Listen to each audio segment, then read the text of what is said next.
The entire world exists whether I believe in it or not.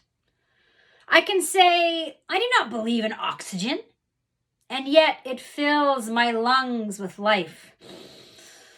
I can say I do not believe in gravity, and yet it holds me to the earth in an everlasting hug. I am saved both by oxygen and gravity.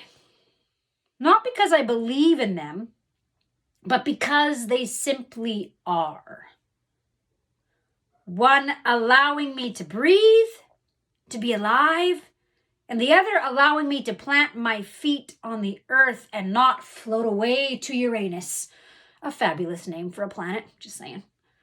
Yes, I can resist experiencing the incredible awe that life is. Oxygen, molecules, sunset, ostriches. And I can never truly live in the wonder of my life. Turns out the world and life goes on, believing in beauty and believing in me by gifting me with the sunrise each day, whether I notice it or not. Is it possible that the next question is, can I save myself and begin to believe in my life as God does or as love does? There is nothing I can do to make God love me more or less. I am already saved by God's grace and love and mercy because that's just who God is. Eternal love. I think the question becomes if I am willing to notice and begin to participate in my one wild life. The only life I can save is my own. And not in an after-death context, but right here, right now, in this moment, in this sacred breath. These are beautiful words of comfort and tenderness from God, from love. I'm right here, sweetheart.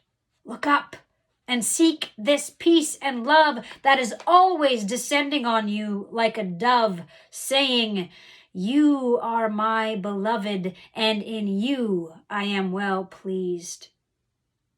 God's words of love, tenderness, and mercy are longing to be cried out from the top of our voices, inviting us to set ourselves free from our prisons of resentment and judgments, and inviting us to truly see. If only we can practice seeing and hearing and knowing God's tenderness and love.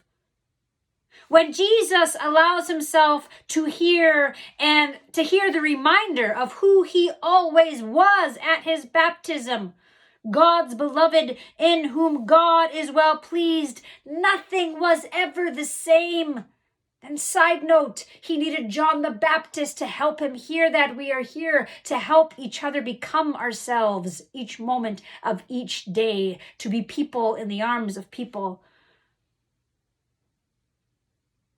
So Jesus hears the reminder of his baptism that he is God's beloved, in whom God is well pleased, and nothing was ever the same. Then Jesus knew his truth as beloved. He went out and told everyone that they were too. He spoke truth and love to false power. He sought out the heartbroken and the outcast and invited them into believing in a new life for themselves, a life with a script of tenderness, mercy, love, and justice, inviting them to save their own life right here, right now, and to help set the world free with inclusive love. Turns out, what you believe is so important, beloved, but not for some sort of later evacuation plan, but so that you can truly live and love your life right now. You don't have to believe in oxygen in order for her to give you life.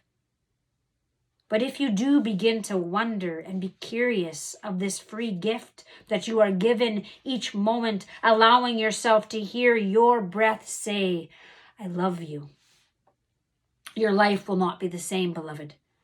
You will begin to allow love and curiosity and tenderness to begin to save your life.